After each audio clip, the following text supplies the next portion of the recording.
Ahoy! So one goal of mine this year was to test out some of my various cross-country downhill backcountry skis on inbounds resort groomers to see how they performed on hard pack, maybe a blue or green type slope. For the first couple of skis that you'll see me try out, I went uphilling at Breckenridge before they opened in the morning. Right now you see me on my S-bound 98s with the easy skins inserted, and I wanted to show really quickly how well they slide and how well they climb. I was able to go straight up a blue groomer. So in my opinion, these skis turn almost a little too well. I'm having to do a lot of plow to slow myself down in pretty quick, short radius turns. I'll go even slower now since I'm filming, but I'm getting a little more comfortable with it. These skis are 179. I'm 6'3" and the upper end of their weight range, so maybe on a longer ski I'll try my 112s and my Annums in the future, as well as my out of bounds crown. As you can see, there was a tiny bit of fresh snow on top of the groomers when I skied the S-bound 98s. Even so, I found them relatively hard to control. These are the only ones that I'll be testing out with NNNBC bindings. And to be fair to the S-bound 98s, I was out of practice. It was early season, and this was my first time ever taking them on a groomer. Maybe with a little more practice, I'd be able to get the hang of it. The awful noise you're now hearing is the sound of the S-bound 112s on really hard, crunchy, cold morning type of corduroy. It hadn't snowed in a few days. You can hear the effect it has on the skis. This session was the hardest ski of all of my tests. I think some of it could have been maybe these wide skis on hard, crunchy groomer. Also, these are the only skis that I tried out in plastic boots. I thought maybe those would give me more control, but I guess I just generally prefer the flex of leather. It was hard to get down into the tele stance in plastic boots. One other reason I may have had such a hard time this morning was I was recovering from COVID, so I was pretty tired from uphilling before I skied down.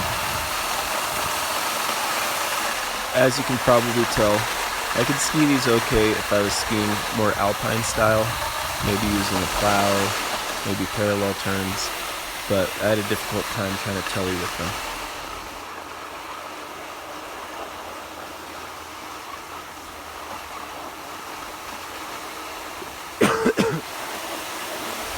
There's your proof of COVID. Anyways, after uphilling with the S-bounds at Breckenridge in the mornings, I decided the best way to finish my experiment was to buy a lift ticket at Ski Cooper. It's pretty cheap, only about $50 for a weekday.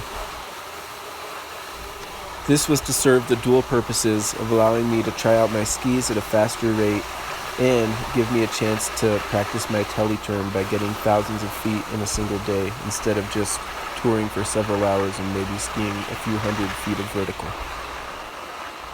The first ski up in the test at Ski Cooper was the Madshus Annums, which are generally considered to be pretty similar to the S-bound 112s. I changed things up by skiing these with leathers instead of plastic boots, just to confirm that I do prefer leather over plastic. Inaugural turns. Annums. Ski Cooper. I think this is going to work. Still takes some getting used to. Groomers are nice and soft, but lots of glide. Powder when I want it. It's not necessarily what I'm here to work on though.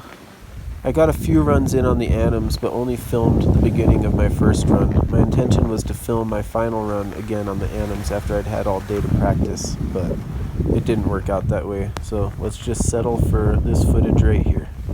Woo. Hero Snow. If you're not familiar with these neck skis, they have a built-in skin on the bottom. Penultimate run is going to be on the Hoks. Turn almost a little too easily. You can keep them straight, and then pizza. Let's see how they do in the powder.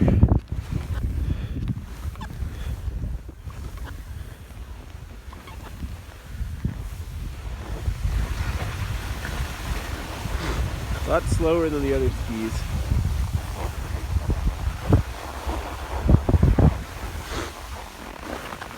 That's kind of the idea.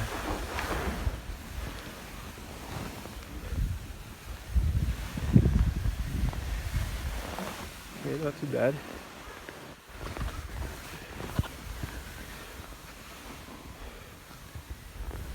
And powder, they're very easy to control. Groomers, they just want to spin under you.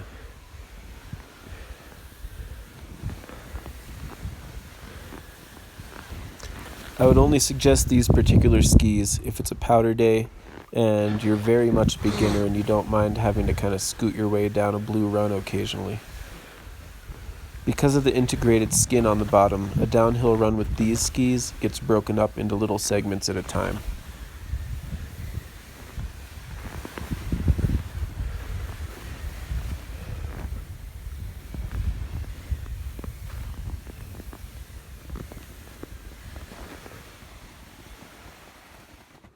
Alright.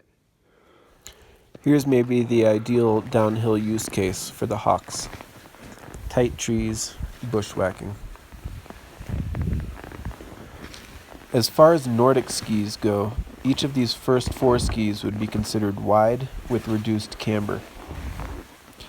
While they all ski great in powder, they had a tendency to turn and maybe overturn on groomers. I guess I might prefer for it to be my job to turn the ski rather than to have a ski that turns itself. The final skis in the experiment have a more modest side cut.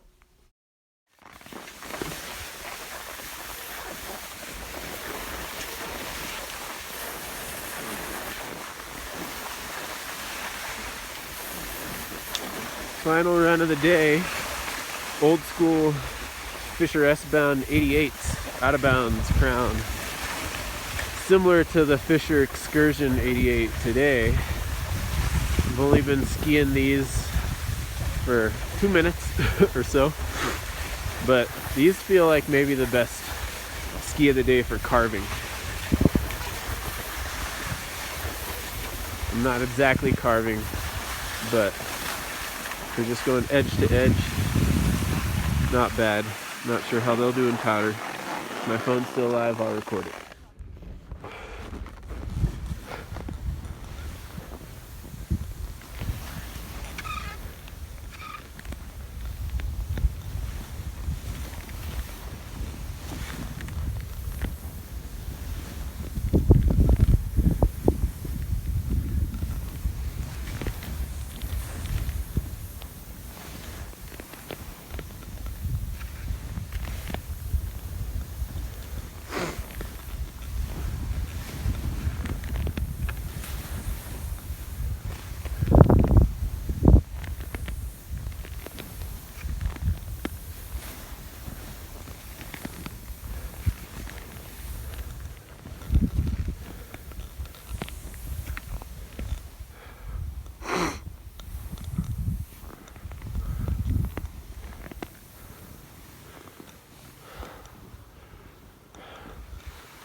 Hello, Mount Massive.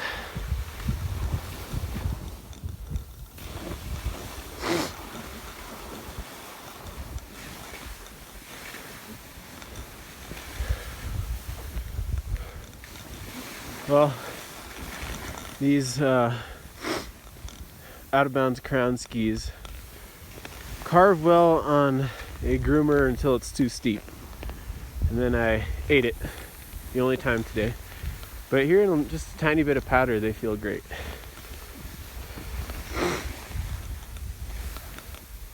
It's almost perfect. Just nobody's out here anymore. It's the end of the day. Low angles, leftover powder stashes.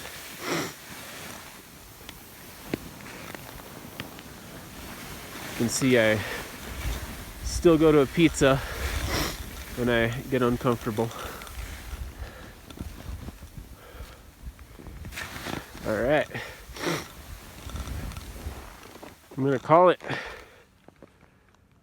Thanks for tuning in. I'll summarize my thoughts as footage of my family plays in the background. My overall takeaway is that it is definitely possible to ski cross-country downhill skis inbounds at a groomer. They all would perform pretty well with a few inches of powder on top of the hard base. Maybe earn your turns. The most versatile skis, in my opinion, were the Annums. They do great in powder, and they were pretty easy to control on groomers. Not the best for teleing, but it was easy to do a pizza, it was easy to do skid stops, and I was able to take them down the steepest terrain with the most amount of comfort. If you don't have a powder day, and you're able to just ski green runs all day, then maybe you could choose a narrower ski like the one in my final run. Ultimately, with a couple of shaky techniques and the right blend of confidence and caution, I think these skis are perfectly capable of getting you down inbounds terrain. Thanks for watching.